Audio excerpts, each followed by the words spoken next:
Hi, I'm Andy Amato, and I'm still preparing to move off grid. Made a little progress today, added poquito to my battery bank budget, so it's in the works. So I've always tried to live a life of adventure, and I even started calling myself an adventurer about 15 years ago. When people would ask, what do you do? I'd tell them I'm an adventurer.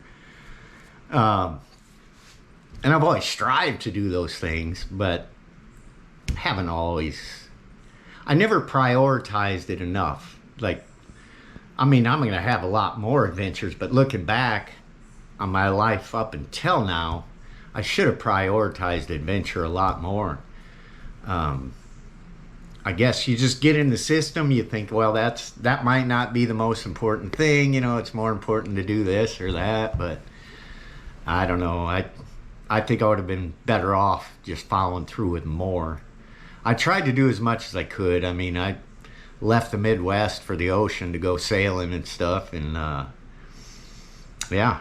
just moved to Key West first, then South Padre, and I didn't have any experience on the water coming from the Midwest, so it was a little bit shaky. But I purposely went down there and got a job working on a boat, and I had to take a job as a deckhand. I was 32, making $7 an hour plus tips. But the tips were enough to eat on, every night. I would be able to go grab dinner and some food, and do what I needed to do. But yeah, so I started doing that though, so I could learn what I needed to learn to sail my own boat, because I didn't know how to operate a boat, didn't know how to navigate, nothing. I just knew I wanted to do it, and I had read a lot of books, gotten familiar with the lingo, watched a lot of videos, and yeah, I eventually got my 100-ton license. Started captaining the Dolphin Watch boat, and eventually I got to go on the dive trips, got dive certified, and it's kind of cool when it's part of your job, because all that is pretty expensive. And then I would get to go on a dive trip.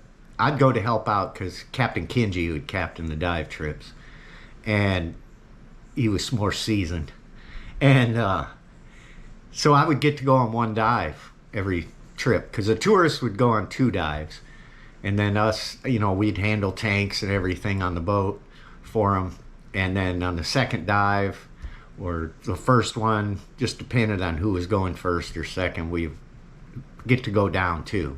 And the idea was we'd help keep an eye on people. So I got to do a bunch of free diving. I actually got paid to go out and do it, so that was great. We had a great boss there. Looked up to him a lot. As an ex-Navy SEAL, smart guy, but full of adventure himself. But anyway, I got that license, and the first thing I did when I felt comfortable that I could do something is they have a thing down here that goes from South Padre Island 200 miles up the coast called the Texas 200. And it actually starts north of South Padre, but I put in at South Padre. And I just got a little 16-foot trimaran, kind of a kayak sailboat. I bought for $1,500 and sailed that trip in 4 days with no motor. And it was a blast, and I learned a lot about sailing that I didn't know. Just camping on the beaches along the way and the little barrier islands. It was a good time. Hot, very hot. Summers down here are brutal, but I enjoyed it. And then went and did the Florida 120, just small regattas, did a few of those, and then started buying my own boats. I started first buying boats, but then I realized I could clean them up and fix them up a little bit and resell them. So I was actually flipping boats. I think I did like 3 boat flips. And it all started with a little West White Potter 19-foot sailboat that I bought, and I just cleaned it up. And I bought it from a newspaper ad up in Corpus Christi, Texas for $2,300. Brought it home, cleaned it up, refinished the teak was all I did on it. and then scrubbed the whole boat down, cleaned it all up, inside and out. Took great pictures, listed it, sold it for $6,000 within a few days. So I was thinking, well, I should do this, and you know, it's hard finding those great deals all the time. So I did buy I bought a Starwind, like 16, I think it was, and did the same thing with that, but I didn't make as much. I think there was another one. But then I started buying my bigger boats, and I bought a 28-foot boat down. Well, I actually bought it in Illinois and drug it down here. It was up on the Great Lakes. And then sailed that down here, up and down the coast. And then bought a O'Day 28 up in Michigan and sailed the Great Lakes one summer on that. And that was a good time. I was just single-handed on all these trips. And that's the way I like it, you know. And it was really comfortable for me. I stay at anchor, so it's dirt cheap, you know. You buy your boat. I bought that 28-footer. It had a nice cabin and everything. I bought that for $10,000.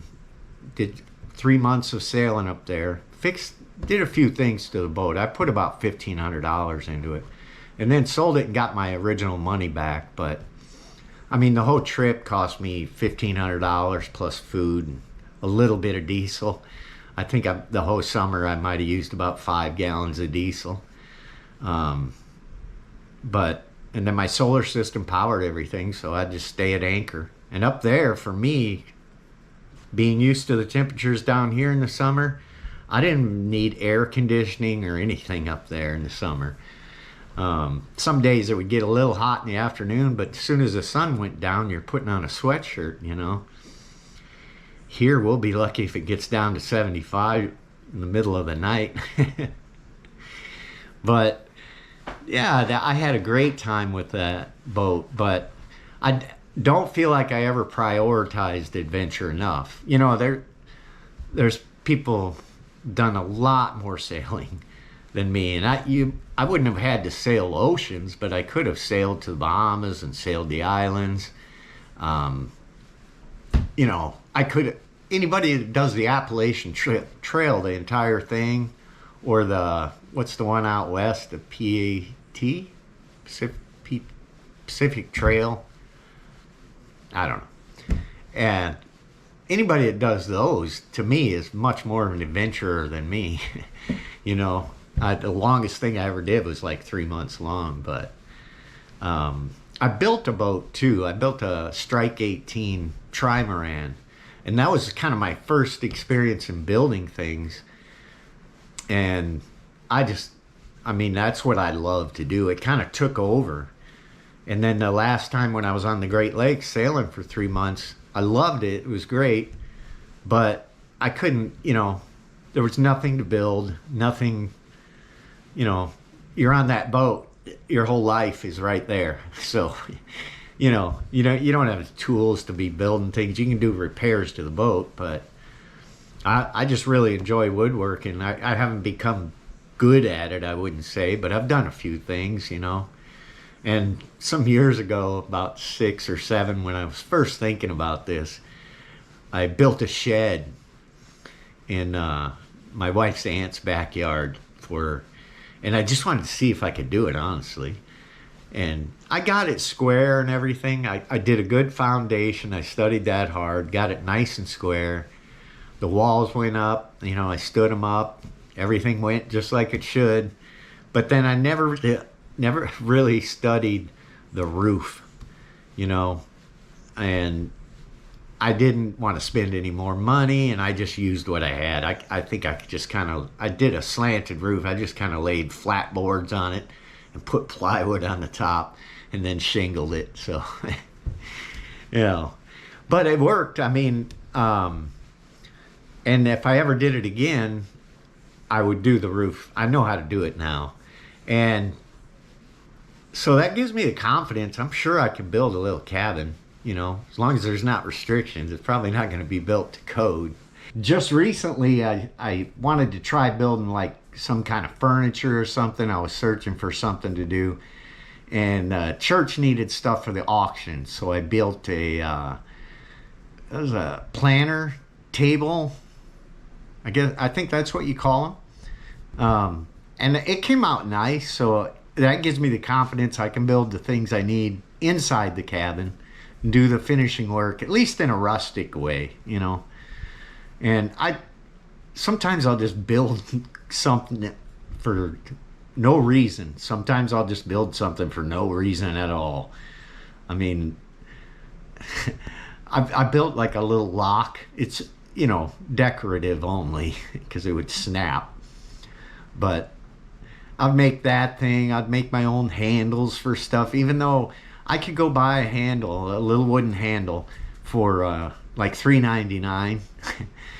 I would take a 1-inch piece of wood and cut the handle out and then round the sides up, you know, router the edges and sand it all down. And, you know, I would do a morning's work making a handle that's worth, you know, $3 or $4. But, you know, it kept me busy doing woodworking. So, yeah, I enjoy it. And I can't wait to start building bigger stuff. And I have an idea what I want to do on my property. I have a really good idea. But I think I'll get into that tomorrow. I need to research, you know, I don't know how to do CAD or anything like that. So I wanted to do kind of a mock-up, and AI got fairly close. It's a picture. I got to research. I don't know if I can use an AI photo, even if, though it's kind of cartoonish. I don't know if I can use it on YouTube or not, because I mean, it's something that doesn't exist. I mean, I'll have to check into it. Maybe I can put a disclaimer on it, because I'd like to show it tomorrow and describe what I want to build, because I think it's somewhat unique, and it makes a lot of sense. But I don't want to get into it today. But thank you all for coming by. I made a little progress today on getting off grid, and that's the goal, is to make some progress every day. So I made a little progress. I made it to 3 doctor's appointments today too. So we had a really good day. I hope you all have a really good day too. God bless. Take care.